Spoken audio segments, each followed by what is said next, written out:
Well, hi, and thanks for joining me in my shop for another attack on this radio before it attacks back. So, last video I spent part of the time hunting down a problem with the radio that results in it motorboating. In this case, it sounds like a ticking time bomb, really. But unfortunately, that's also a intermittent problem, and it faded out in the middle of me trying to track down what it was. So I spent yesterday evening thinking about this a little bit, and this morning too. And there still remains in this radio two original capacitors. They're both molded mica capacitors. I replaced a third one previously, and when I tested it, in fact here it is sitting right here. When I tested it, it turned out to be leaky. So why wouldn't I think these other two are leaky? I don't know. They probably are leaky. Now, do they have anything to do with the motorboating problem? I don't think so, but I don't know for sure. I don't know what's causing the motorboating exactly. Usually that kind of thing is related to the automatic volume control in a radio like this, but I don't know for sure. So what I'm going to do is I'm going to replace them. There's one here, and there's one up here, and then I'm just going to replace them and get back to working on the radio, and we'll see if the motorboating isn't solved or not. Ooh, there's another one down here.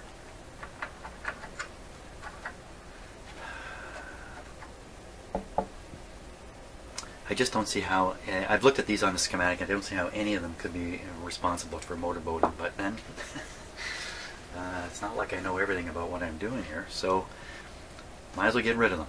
Like I say, I did test one and found it to be leaking. So I'm going to proceed to do that off camera. Okay, so hey, I've turned on the cameras without changing any of these capacitors because I finally got something to work out and I wanted to share it with you here. So the three molded mica capacitors that I'm looking at, one, two, third one's hidden up here. What I did was I looked at the color codes. Let's see if I can make this come across here. There they are. I wrote them down. Brown, black, brown. Brown, black, brown, violet, I thought it was pink, violet, green, black. I then found a nice simple description on the internet of how to read these. There's nothing complicated about it. By the way, I may have used the term picofarad in previous videos looking at these capacitors, and that's not right. It should have been nanofarads. So anyway, if I decode these color codes, I get 100 nanofarads, 100 nanofarads, and 75 nanofarads. The great thing is, when I look back at the schematic, well, let's do it. Let's take a look at the schematic. Okay, so here's the schematic. Now, here's one of them right here. And look, you can read 100 microfarads, which is nanofarads, not picofarads. And the other one is here. And now that I'm looking for the number 75, I can see it there. 75, right there. The last one has to be this thing. This weird thing I noticed a couple of schematic views ago. What is this thing? This has to be another 100 picofarad capacitor. I believe it's probably this guy that's causing a problem. But I'm going to change all three of them because chances are they're leaking, and we're going to find out. But I think changing this one will stop the motorboating, that problem. So good news, I'm pretty clear on what the size of these are. Now I got to dig around and find some replacements here in my shop.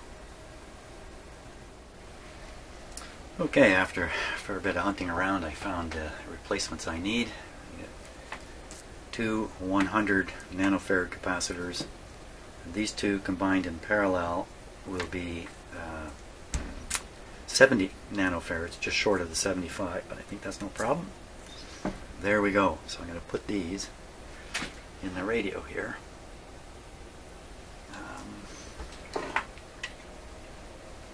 Start with this guy down here.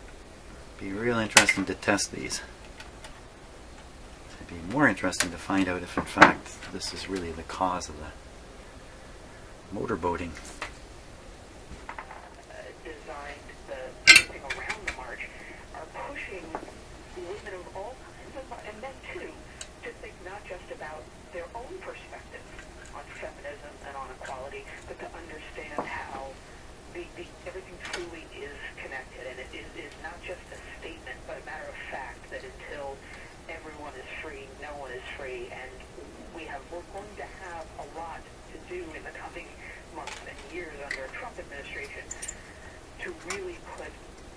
believe in those principles to test, Asanu, show up not just at a march, but actually live that out. Asanu Yakupijiyage, what do you think of that? Yeah, I think that's absolutely right. I think that when we think about, the Women's March on Saturday, for me, it really is the beginning of something greater. It's not just that we're showing up on Saturday and that we go away. This really is to hold this new administration accountable. Donald Trump did not win by the popular vote. There are millions of people in this country whose civil liberties are at risk at this current moment, and we really need to fight harder than we've ever fought before in order to preserve them. For me, the Women's March is really about demonstrating that our liberation is bound to each other, and that, as Dr. King said, we cannot walk alone. A pro-life choice for themselves and believe morally and ethically, whatever, in a pro-life choice, but on a political level, on a practical level, without the right to choose, we cannot possibly achieve women's equality. So I do think that is a fundamental issue. Well, and further to that, you talk about gaslighting.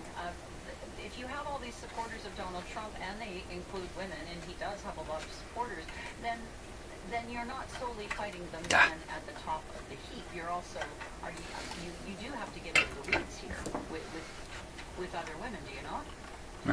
Actually got it. Often it's not about getting into the weeds with other women as a strange way to think about it. It's about fighting for the issues that are required for equality, and perhaps it's about educating. I like the way we talk about it when we're talking about teaching one another. I don't want to think about it as battling. I want to think about it as helping to explain to women who maybe don't understand why certain things that they are encountering are oppressive and sexist, and that could mean things in the workplace or things in terms of not understanding that an overarching call for reproductive rights is in the best interest of women overall. So I like to think of it less as battling women and more of working through these issues and helping to that's the first two. That's the two 100s. 53% of women on some level, what they maybe need to be engaging with more critically when they're not. Good. When they're voting Okay, for now misogynist candidates. on to the next one here. Well, and I just have a... Up and behind. Oh no, I just wanted to piggyback on that. I also think, though, that one of the challenges is when we think about the women and men who voted for... This is CBC Radio 1, 99.3 FM in Bancroft.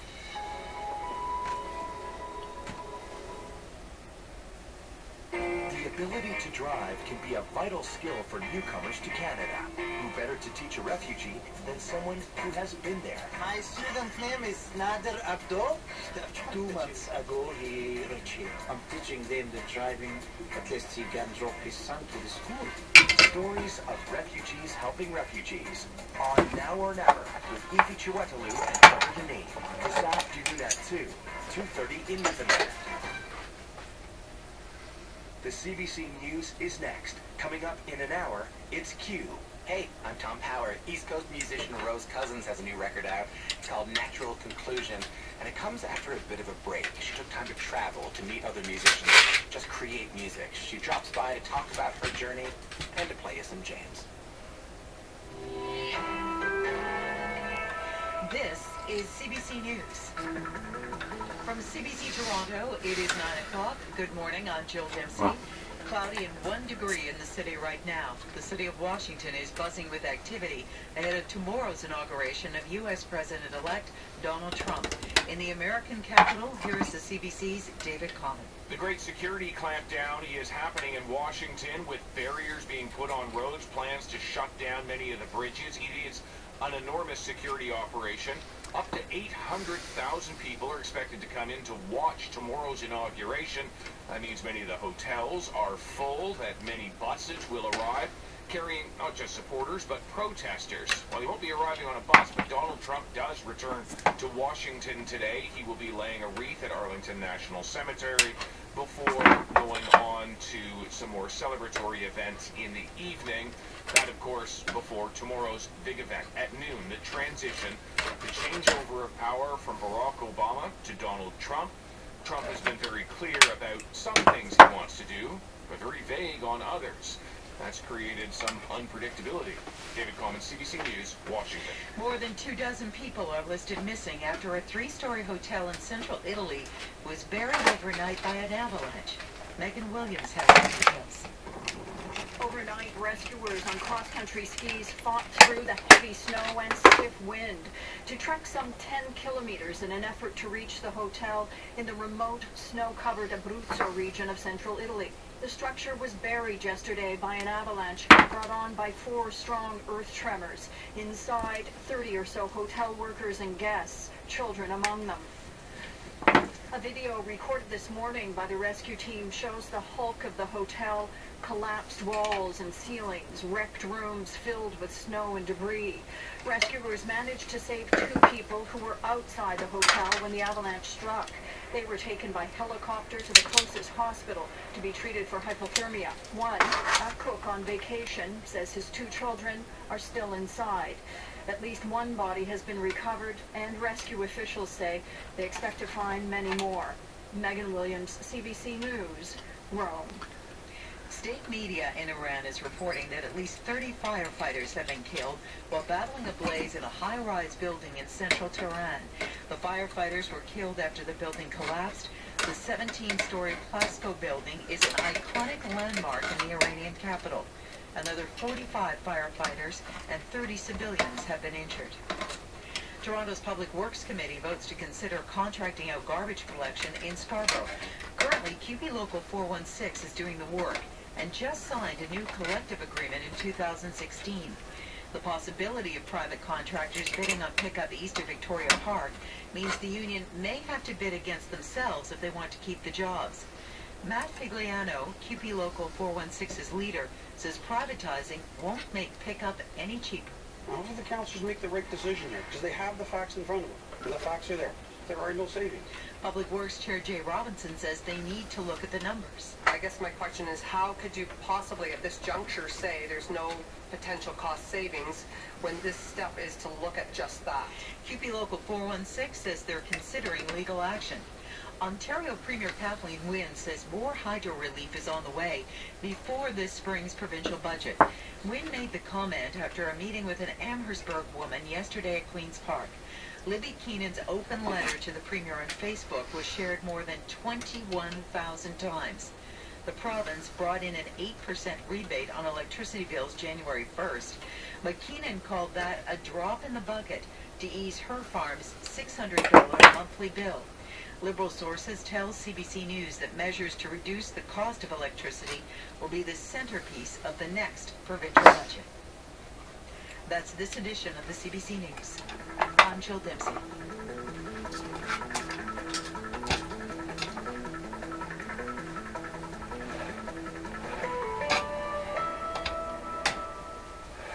The forecast now for Barrie, mainly cloudy with fog patches dissipating this morning. You can expect a high of 2 degrees. Tonight, mainly cloudy, fog patches developing overnight, a low of -1. Friday, cloudy with a 60% chance of showers in the afternoon and a high of 4. Peterborough and the Kawarthas, cloudy with fog patches dissipating this morning, high expected of 2. Tonight, cloudy with the risk of freezing drizzle overnight, fog patches developing after midnight, and a low expected of -3. Hello, I'm Anna Maria Tremonti, and you're listening to The Current.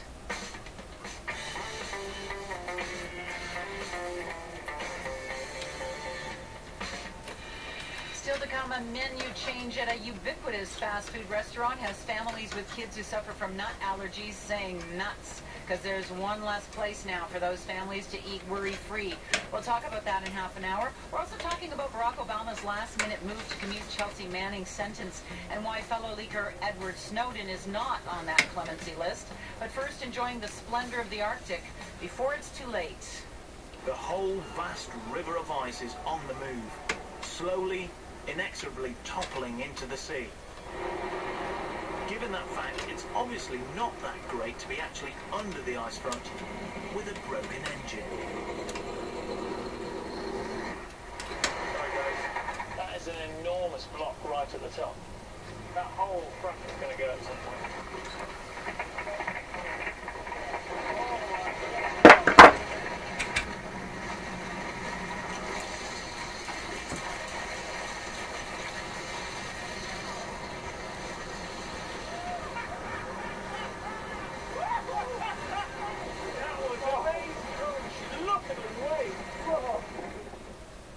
how it sounds when an Arctic ice shelf collapses and crashes into the sea, and you're lucky enough not to be underneath it. It is something that most of us may never witness in our lives, but it's happening more frequently in the Canadian Arctic. How would you ever be underneath it? Just yesterday, scientists announced that the Earth had, for the third year in a row, reached a record high temperature in 2016, which means more and more ice shelves melting. What was that? It was a BBC crew that captured that moment we just heard, but it may have easily been my next guest there to witness it. John England has been adventuring through the Arctic and studying Arctic ice for half a century. He's Professor Emeritus in Earth and Atmospheric Sciences at the University of Alberta, and he's also the 2016 recipient of the Weston Family Prize for Lifetime Achievement in Northern Research. John England is with us in our Edmonton studio. Hello. Good morning, Maria. What do you think when you hear the sound of ice collapsing like that? It was almost humorous at the beginning. I was thinking that's how my life starts every morning before a cup of coffee. But it also caught, I think, the excitement of doing Arctic research and the potential calamities that occurred. But in terms of the science, of course, it's a dramatic expression of what's actually going on in both polar environments. The collapse of ice shelves, both those that are attached to land-based glaciers, those have really started to break up, and they certainly then accelerate the flow of ice into the ocean and the rise of sea level. That's a big concern. We also have very ancient sea ice shelves in Canada that don't depart. Okie dokie. There we go. 3 capacitors done. Now, so my plan is to continue now with trying to align this radio. Every day I get a little closer. I start here thinking I'm going to do it, and what I end up doing is just moving a little closer towards success with the alignment of this radio. Hey, I know what I got to do. I got to test these capacitors. Here they are. Here they are. Yeah, let's test those out. Okay, let me set things up here. Okay, there we go. That's a little better. So you can obviously see the magic eye in the lower left corner of your screen. We have the first capacitor. This is a 100 nanofarad capacitor. And all I'm doing is a leak test on it. So let's see now. In case you haven't seen this before, what should happen is when I hit the switch, the eye should close very briefly and then open up just like you see it now. If it doesn't open up, it's because a leak is going on. Here we go. It's suspiciously good. It's suspicious enough that it didn't make a connection. Here we go. Wow, okay, this one's testing really good. Nothing wrong with this capacitor. Okay, now just to double check my test, I do have the first one I took out a few days ago, tested with a leak. Let's give it a test. 25 volts. Something not right here. There's definitely something quite wrong. Let's short these out. Hey, how come I tested this leaky? What's going on? These are not normally leaky capacitors. Oh my gosh. How did I manage to test a leak on this before? Oh, okay. It's starting to look like I just wasted a whole bunch of time changing out a bunch of good capacitors here. Bad. 25 volts. 250. We're all testing good.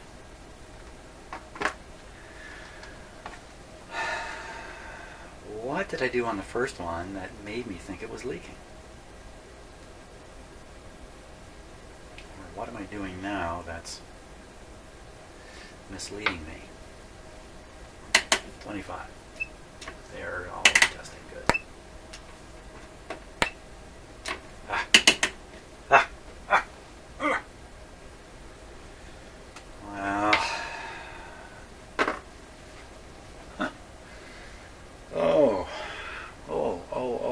I thought I double and triple checked the first one.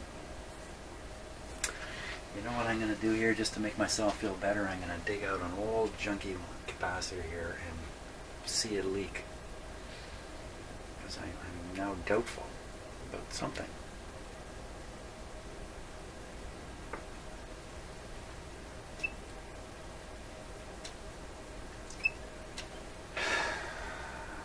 Big sigh. Changed 4 capacitors for no good reason. Misled by my original, somehow falsely done test on the first one. Well, that ranks pretty high in disappointment land. Can't imagine what I've done is going to positively affect the radio. My best hope is it just has no effect on the radio. And my worst situation is, because I fiddle with it now, something more is going to be wrong with it. Just because anytime you do anything, there's a chance of stuff happening. Ooey. Okay, so I've decided to include another meter to monitor the ADC voltage on the radio. And I'm going to be connecting that meter, the positive lead right here, to this point here, which is basically the output of the diode in this tube. It's ahead of this resistor. I could also connect it here. I may have to in the end. Maybe it's going to cause trouble up here. So, but that's where it is right now. Here to ground is the connection. Well, that should give us some kind of negative voltage. I'm not actually reading it to the chassis. I've connected, well, I guess I am. I've connected to this point here, which is just grounded to the chassis. So yes, I'm reading between here and here. I should see a varying negative voltage with the strength of the signal. That'll be helpful when I eventually get around to doing an alignment here, which I think I'm getting close to. Okay, so in the background you can see the signal frequency counter rather for this signal generator here. Put the radio over to AM. So my objective right now is just to turn on the radio and make sure I didn't mess it up in the back here by changing some capacitors apparently unnecessarily. Ugh. Fooey on that. So I think everything's ready to go. Just taking a look here. Let's see, just tip the camera. I'll go back a little bit further. I'm trying to get a little more of my camera shots so there's better context when you're watching. Sometimes I'm doing stuff off camera and you're just staring at it almost, just like now, emotionless shot. Okay, so I'm going to be stepping in front of the camera a fair bit here. So this meter, filament voltage, B+, and one you can't see but you will see shortly is the ADC voltage. In fact, let me set that up right now.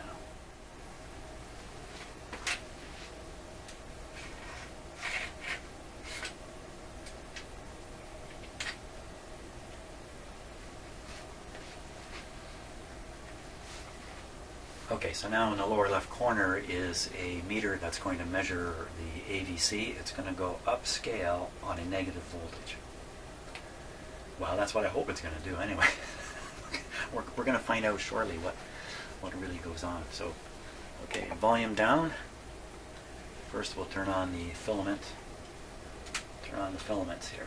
Here we go. Okay.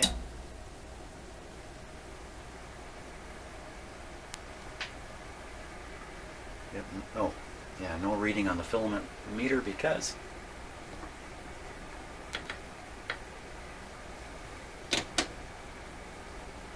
I didn't bother to turn it on. Let's watch that meter come up. Good. Okay, so it's at 1 volt. Let me turn it up now to 1.4. There we go. Now, B+. There we go. Should hear the radio.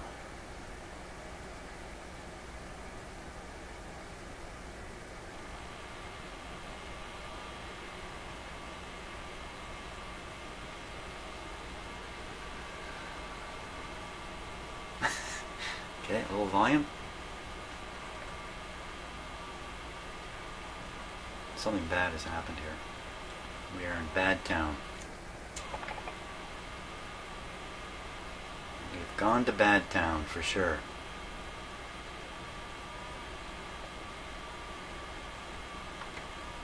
Something evil has taken place.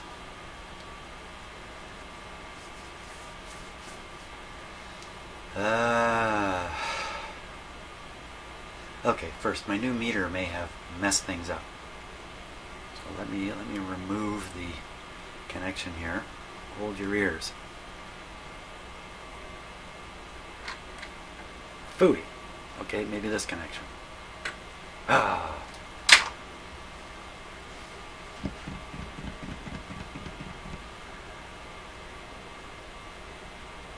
tell you, I am my own worst enemy. There's no doubt about it.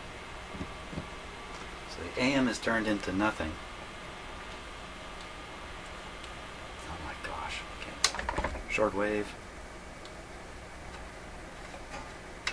would be the equivalent. Nothing.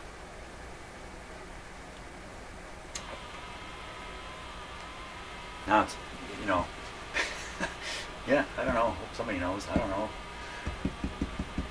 Oh my gosh. How did this happen?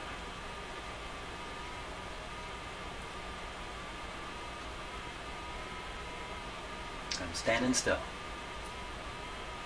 Standing still because I'm clueless. Okay, if I'm clueless, I should stop the video.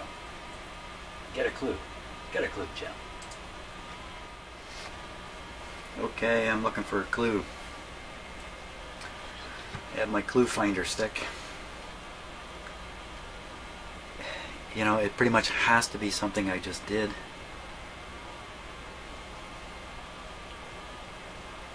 So we'll push on the things I did.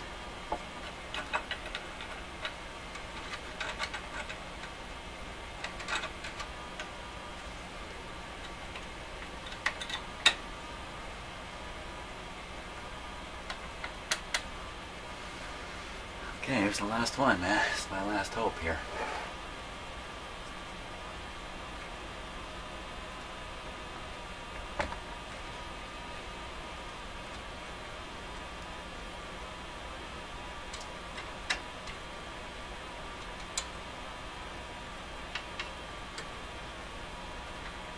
Make sure I don't accidentally cause a short circuit. You know, I never resoldered this little capacitor here. Doesn't seem to make any difference connected or not. It's not a very good sign either. Part that does nothing. Remember, I was guessing at the size of this one too. That's AM. This is short wave. Quickly. The radios are right tuned to around 15. I'm just gonna have to pump in. Okay. Nothing comes the response. Oh my gosh, how did I... What have I done? I think that's what I called my last video. What have I done? That really should be the name of this video. What have I done now? Maybe that's what I'll name it.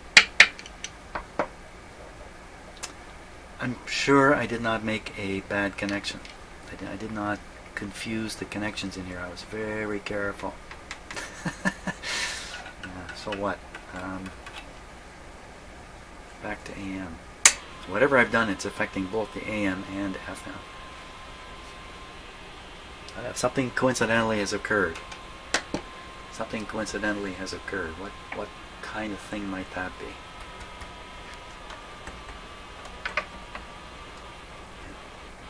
That's a grid cap.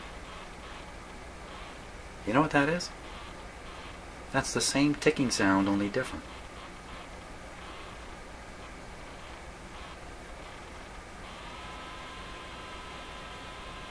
So maybe I should be happy about this. Maybe I've made the radio actually better, but now it's out of adjustment. Maybe that's what's happened.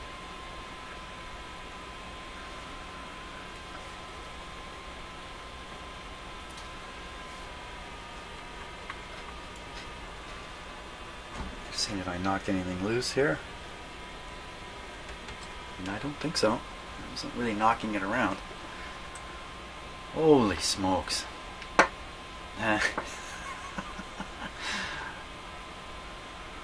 Oh, poor me.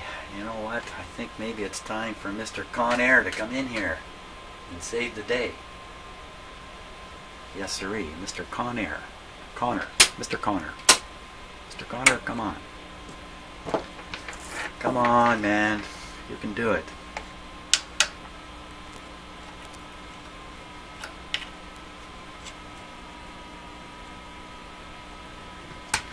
So, no effect on the volume. No effect on the volume, he says, repeating himself.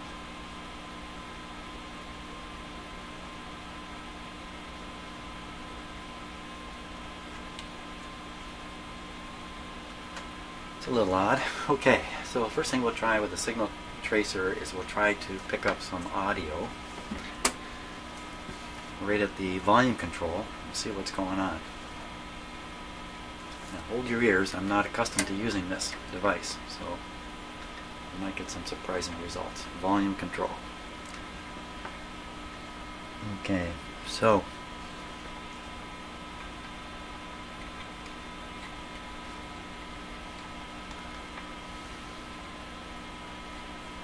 let's make sure this is working.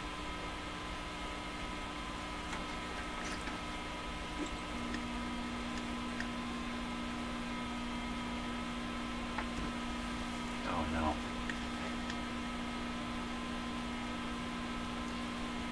Come on, buddy. I took this apart to put the rubber piece back in, and now it seems to have gone south again.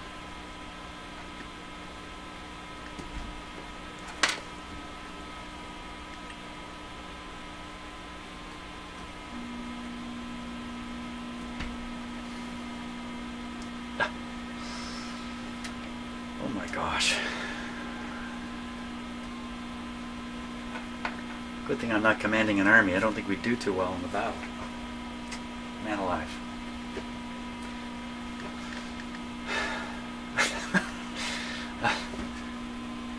It's a nervous chuckle.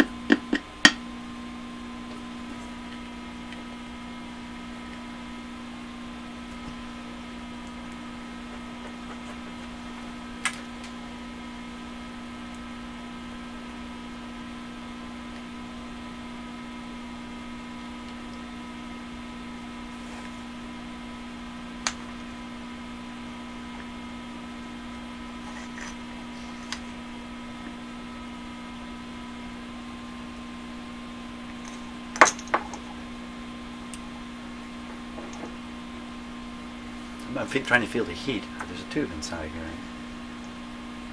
I don't know if I'm feeling the tube or just...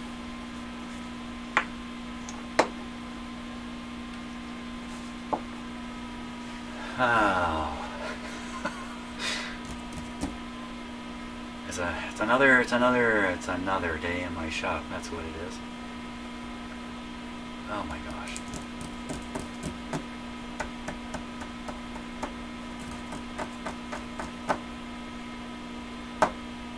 Well, now, oh, hello.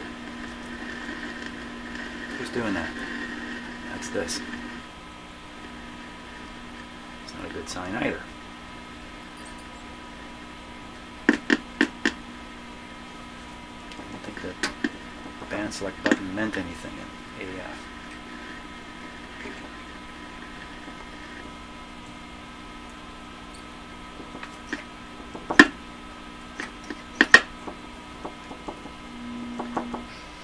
She said doesn't work. Radio dead, test equipment failing, brain saturated. Oh my gosh. Okay, I'm done. I'm done here. It's a little late in the morning. I've got to take off, do other things. Come on, what could it be? Oh my gosh. Okay. there you are. There's another great journey in my shop. Journey into pain and oblivion and frustration. Oh boy. Thanks so much for watching, and I'm off to clear my head, and then I'll get back in here and get this guy going, and then I'm going to get this guy going. I said so. See ya.